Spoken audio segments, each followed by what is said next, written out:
कल हम लोगों ने हार्डवेयर और सॉफ्टवेयर तक पढ़ चुका था। अब चलते हैं नीचे, यहाँ पे आता है सर पेरिफेरल क्या होता है और यहाँ पे यूएसबी क्या होता है। तो चलिए इसके बारे में हम लोग को पढ़ेंगे आज। तो स्टार्ट करते हैं सर, पेरिफेरल होता क्या है। तो यहाँ पे आप ध्यान दीजिएगा, एक computer peripheral is a device that is connected to a computer. यानी कि एक डिवाइस होता है जो कंप्यूटर पर कनेक्ट होता है, but is not part of the core computer architecture. और ये क्या होता है, ये एकदम कोर कंप्यूटर आर्किटेक्चर नहीं होता है कि भाई इसके बिना काम ही नहीं चलेगा। The core element of computer are the central processing unit. यानी कोर का मतलब क्या हुआ, यहाँ पे सेंट्रल प्रोसेसिंग यूनिट को हम क्या बोलेंगे, कोर बोलते हैं। ठीक है, क्योंकि प्रोसेस करने का काम है। पावर सप्लाई ये सब क्या है, आपका कोर एलिमेंट होता है। मदरबोर्ड ये सब क्या है, आपका कोर एलिमेंट होता है। उसके बाद the computer case content that those three component technology speaking everything as consider to a peripheral device. अगर सिंपल भाषा में कहें तो बोल रहा है कि वे सारे डिवाइसेस जो बाहर या अंदर से सीपीयू पर कनेक्ट किए जाते हैं उसे पेरिफेरल कहते हैं। एग्जाम्पल में आपका हो जाएगा keyboard, mouse, printer, monitor, loud speaker. ये सब क्या है, सीपीयू पर या तो बाहर से या तो अंदर से कनेक्ट करते हैं, उसी को पेरिफेरल डिवाइस बोलते हैं। नीचे आता है सर पोर्ट क्या होता है। The port is a generally specified place, यानी कि एक ऐसा जगह जहां पे पेरिफेरल को कनेक्ट किया जाता है। जैसे सीपीयू में जिस जगह पेरिफेरल को कनेक्ट किया जाता है उसे पोर्ट कहते हैं। एग्जाम्पल के थ्रू देखते हैं सर। यहाँ पे देखिएगा पावर सप्लाई का वायर यहाँ कनेक्ट होता है, तो जिस जगह कनेक्ट होता है इसी को हम क्या बोलते हैं, पोर्ट बोलते हैं। यहाँ पे HDMI का क्या होता है, कनेक्शन होता है, तो हम लोग इस जगह को पोर्ट बोलेंगे। उसी तरह आते हैं नीचे, सर यूएसबी क्या होता है सर। तो सबसे पहले आपको यूएसबी का फुल फॉर्म याद होना चाहिए कि यूनिवर्सल सीरियल बस होता है। यह एक प्रकार का स्टोरेज और पोर्टेबल डिवाइस होता है।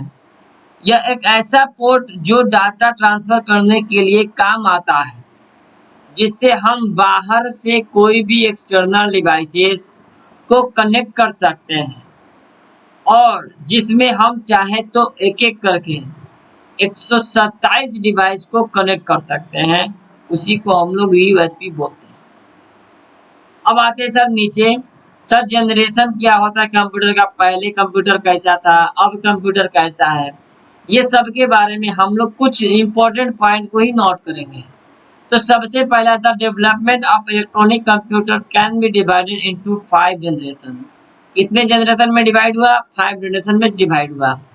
Depending upon the technology use, यानी टेक्नोलॉजी जैसे जैसे यूज होता गया हम लोग उसको ऑटोमेटिक बांटते चले गए। The following are the 5 generation computer, यानी नीचे आपका देखिएगा पहला से आखिरी तक यहाँ पे है। तो तकनीकी विकास के फलस्वरूप कंप्यूटर के कार्य और क्षमताओं के अनुसार विभिन्न प्रकार के कंप्यूटर का आविष्कार हुआ, जिसमें जिसको 1964 में कंप्यूटर को जनरेशन कहा गया है। Generation number 1, the first generation computers were used during the 1940 से 1956। यानी कि जो पहला जनरेशन का कंप्यूटर था 1940 से लेकर 1956 तक चला। They were based on vacuum tube, और ये किस पे आधारित था, वैक्यूम ट्यूब के आधारित था। जैसे आप कभी कभी हॉस्पिटल में गए होंगे तो ऑक्सीजन सिलेंडर देखे होंगे, वो ऑक्सीजन सिलेंडर की तरह वैक्यूम ट्यूब होता था। अब आपके कंप्यूटर में जो वैक्यूम ट्यूब लगेगा तो जाहिर सी बात है कंप्यूटर का साइज बड़ा हो जाएगा। ठीक उसी प्रकार यहाँ पे एडवांटेज दिया है, vacuum tube were only the electronic component available during those day. उसी वक्त के समय ये अवेलेबल था, अब नहीं है। This computer could calculate data millisecond, यानी मिली सेकेंड के अंदर आपको डेटा को कैलकुलेट करता था। कुछ डिसएडवांटेज भी है, जैसे कि वेरी लार्ज साइज, बहुत ज्यादा साइज बड़ा है। लार्ज अमाउंट ऑफ एनर्जी, बहुत ज्यादा साइज बड़ा है तो एनर्जी भी ज्यादा खाएगा। उसके बाद हीटेड एवरी सून, यानी कि बहुत जल्दी आपका जो मशीन है गर्म हो जाएगा। 1000 ऑफ वैक्यूम ट्यूब, 1000 आपको अंदर वैक्यूम ट्यूब लगाना पड़ता था। तो बहुत सारा ऐसा क्या है फीचर्स है और इसका डिसएडवांटेज भी है। तो हम लोग बस यही 2 पॉइंट पे क्या करेंगे, इंडिकेट करेंगे कि पहला जनरेशन यहाँ से यहाँ तक चला और ये किस पे आधारित था, वैक्यूम ट्यूब पे आधारित था। बस अब आते हैं sir second generation. Second generation computer were use during the 1956 से 1963, यानी कि जो पहला था 1940 से लेकर 1956 तक चला। अब जब दूसरा जनरेशन आया तो 1956 से लेकर 1963 तक चला। They were based on transistor, ये ट्रांजिस्टर पे आधारित था।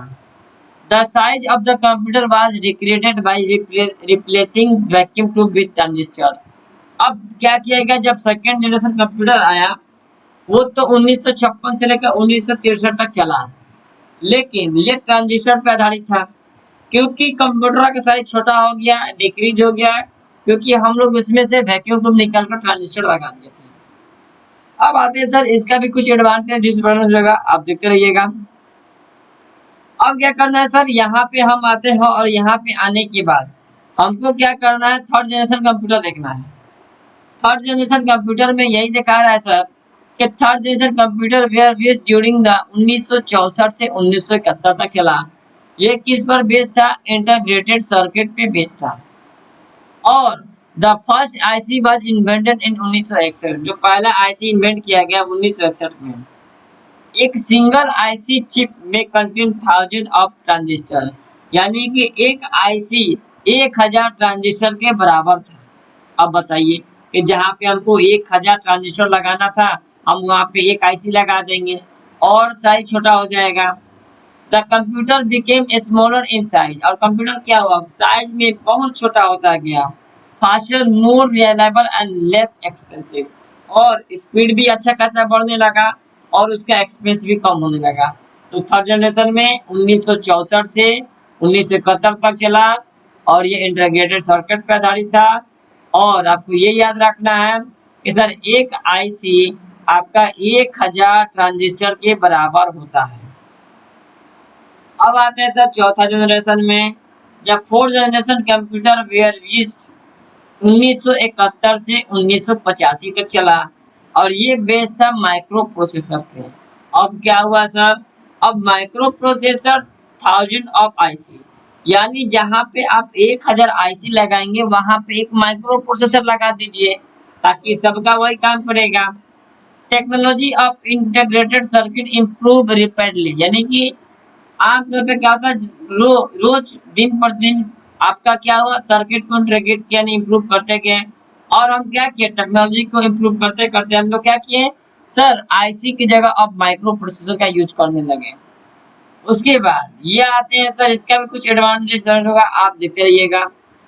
अब आते हैं सर पांचवा जनरेशन कंप्यूटर में। सर ये क्या होता है, चलिए आइए। तो यहाँ बोल रहा है क्या कि साइंटिस्ट आर वर्किंग हार्ड, यानी साइंटिस्ट जो थे वो अपना काम करते गए पांचवें जनरेशन तक। Computer with quite a few breakthrough, it is based on technique of artificial intelligence, यानी एएल पे यह आधारित था। जैसे अभी के जमाना में हम लोग क्या कर रहे हैं, बोल रहे हैं क्या, हे गूगल ओपन यूट्यूब, तो ऑटोमेटिक गूगल ओपन यूट्यूब कर दे रहा है।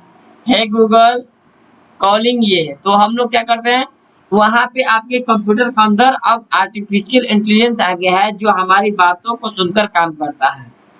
जैसे कि एलेक्सा हम बोलते हैं तो एलेक्सा ओपन हो जाता है और जो भी हम लोग सर्च करना चाहें तो सर्च करते हैं। ठीक उसी प्रकार होता है आर्टिफिशियल इंटेलिजेंस। अब इसका भी कुछ एडवांटेज डिसएडवांटेज होगा, आप लोग देख लीजिएगा। तो हम लोग क्या सीखा सर, अभी तक हम लोग जनरेशन देखें। पहला जनरेशन क्या था सर, 1940 से लेकर 1956 तक चला, आपको ये याद रखना है। और ये वैक्यूम ट्यूब पे आधारित था, ये भी आपको याद रखना है। दूसरा क्या था सर, 1956 से 1963 तक चला और ये ट्रांजिस्टर पे आधारित था। उसके बाद आते हैं नीचे थर्ड पे, 1964 से 1971 तक चला और ये इंटीग्रेटेड सर्किट पे आधारित था। और 1000 इंटीग्रेटेड सर्किट के बराबर एक क्या था, माइक्रो प्रोसेसर था। और ये चौथा में क्या था, एक 1971 से 1985 तक चला और ये माइक्रो प्रोसेसर पे आधारित था। उसके बाद पांचवा जनरेशन जो कंप्यूटर आया 1985 के बाद, अभी भी वो चल रहा है और ये आर्टिफिशियल इंटेलिजेंस पे आधारित है। अब इसके बाद आते हैं सर नीचे क्या है, वायरस और वैक्सीन क्या होता है। A computer virus is a destructive program that is loaded onto your computer without your knowledge। यानी कि जो एक कंप्यूटर का वायरस होता है ये एक डिस्ट्रक्टिव प्रोग्राम का होता है, हमारे फाइल फोल्डर किसी को भी नष्ट कर देता है। That is loaded onto your computer without your knowledge। वो हमारे इच्छा के अनुसार ये हमारे कंप्यूटर में चले आता है। And runs against your wishes, और आपके इच्छा के अनुसार काम नहीं करता है। Virus can also replicate themselves, all computer virus are man made. यानी कि जो भी वायरस होता है वो रेप्लिकेट करता है खुद को, और कंप्यूटर में जो वायरस होता है वो सब आदमी के द्वारा ही बनाया जाता है।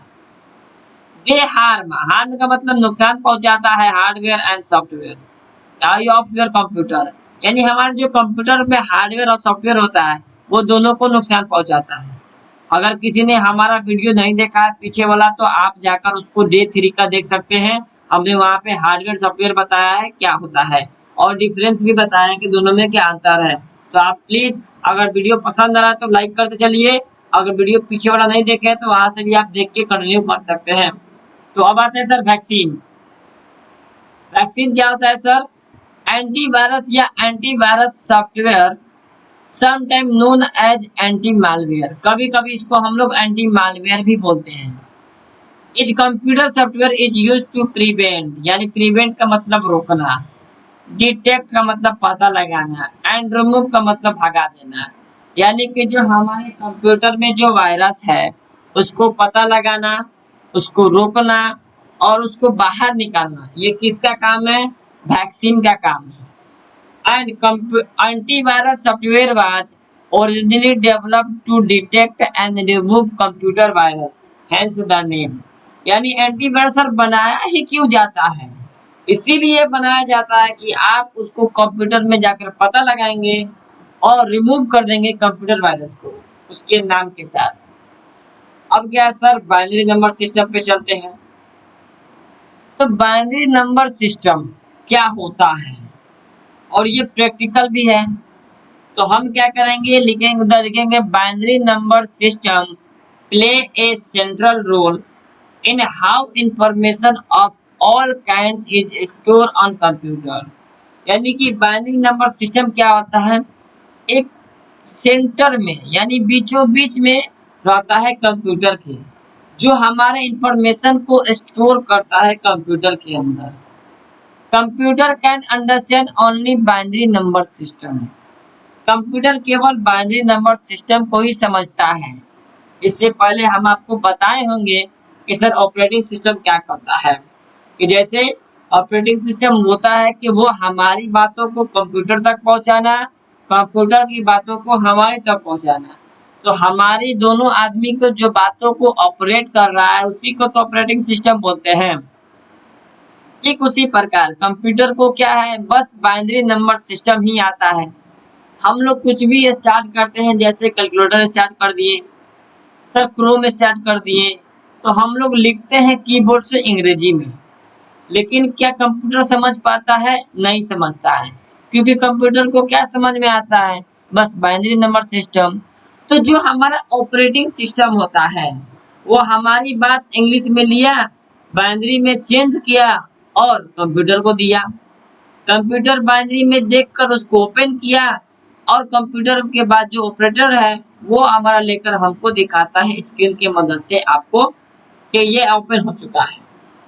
Which consist of 2 unique number, यानी कि बाइनरी में 2 ही नंबर होता है, 0 और 1। बाइनरी का मतलब जब देखेंगे तो बाई प्लस नरी होता है, यानी कि बाई का मतलब 2 और नरी का मतलब होता है डिजिट। इन कंप्यूटर में 0 का मतलब होता है ऑफ। 0 का मतलब क्या होता है सर, ऑफ होता है, यानी कि कोई अगर 0 है तो ऑफ होगा। और यहाँ पे 1 मीन्स क्या होता है, ऑन, यानी कि कोई चीज ऑन है तो ये एक कर देगा। अब बताइए कंप्यूटर थोड़ी आदमी थोड़ी है कि महसूस करेगा भाई ठंडा है कि गर्म है, उसको तो यही पता है कि भाई कोई भी आप प्रोडक्ट, कोई भी आप एप्लीकेशन या कोई भी आप प्रोग्राम खोलें, या तो बंद है या तो चालू है, उसको तो यही समझ में आएगा। तो अगर 1 है तो यानी ओपन है, जीरो है यानी बंद है। ये बाइनरी बस इसी की वजह से समझता है। अब कंप्यूटर में कुछ इंपॉर्टेंट नंबर भी होते हैं, जैसे कि आपको देखने को मिलेगा यहाँ पे डेसिमल नंबर सिस्टम। ये 10 होता है 0 से लेकर 9 तक। बाइनरी नंबर सिस्टम 2 होता है जो 0 और 1 होता है। ऑक्टल नंबर सिस्टम जो 8 होता है 0 से लेकर 7 तक होता है। जब 0 को काउंट कीजिएगा तो 8 हो जाएगा। हेक्साडेसिमल नंबर 16 होता है जो 0 से लेकर 9 तक होता है। उसके बाद ABCD में A से लेकर F तक होता है। अब आते हैं सर कन्वर्जन का बात करते हैं कि सर डेसिमल में है बाइनरी में कैसे चेंज करेंगे, सर डेसिमल में है ऑक्टल में कैसे चेंज करेंगे, सर डेसिमल में है हेक्सा में कैसे चेंज करेंगे। तो चलिए हम करके दिखाते हैं। यहाँ पे मेथड नंबर 1 यानी कि ये 37 जो लिखा हुआ है ये आपका डेसिमल में है और इसको हमको बाइनरी में चेंज करना है।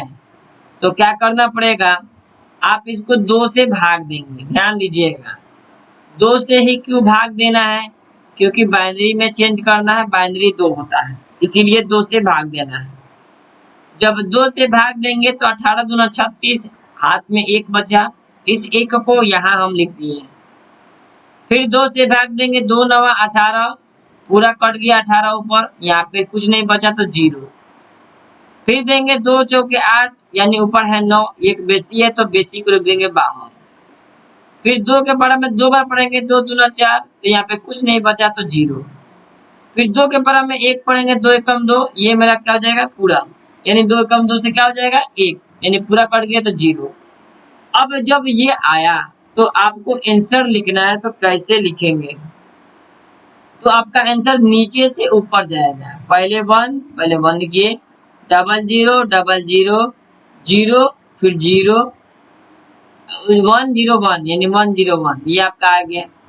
अब हम क्या कि सर डेसिमल से हम बाइनरी में चेंज कर दिए, क्या हम इसको चेक करने के लिए क्या मेथड है सर, तो इसके लिए आपको कैलकुलेटर ओपन करना पड़ेगा और वहां से आपको प्रोग्रामर में जाना पड़ेगा, तब आप इसको चेक कर पाएंगे। तो चलिए हम लोग कैलकुलेटर भी ओपन करते हैं और स्टार्ट करते हैं कैलकुलेटर। एंटर करने के बाद ये आपके सामने कैलकुलेटर ओपन हो जाएगा। ओपन जैसे होगा तो हमको इसमें तो कर नहीं पाएंगे, इसके लिए आपको 3 डॉट पे क्लिक करना पड़ेगा, यहाँ मिलेगा प्रोग्रामर पे क्लिक कीजिएगा। जैसे प्रोग्रामर पे क्लिक कीजिए तो आपको क्या है सर, ये डेसिमल में 37 है तो हमको बाइनरी में चेंज करना है। तो आप डेसिमल पे सबसे पहले क्लिक करेंगे, लिखेंगे 37 और बाइनरी में देखिएगा तो आगे का 0 को इंडिकेट नहीं किया है, तो यहाँ पे क्या है 1 0 0 1 0 1, यहाँ पे देखिए 1 0 0 1 0 1। तो आपको समझ में आ रहा है तो ये सही है। अगर प्रॉब्लम है तो वीडियो को रिमाइंड कीजिए, फिर से देखिए, ऑटोमेटिक समझ में आ जाएगा। अब इसको काम खत्म। सर ये बताइए कि जब मेरा ये डेसिमल में था तो बाइनरी में लेके आ गए, अगर बाइनरी में होता तो डेसिमल में कैसे लेके आते हैं, तो देखिए कैसे आता है। इसी को चलिए हम लोग चेक करते हैं। इसके लिए सबसे पहले आपको नंबर लाइन बनाना पड़ेगा। ये नंबर लाइन बनाने के लिए सबसे पहले 2 का पावर 0, 2 के पावर 1, 2 के पावर 2, 2 के पावर 3, 2 के पावर 4।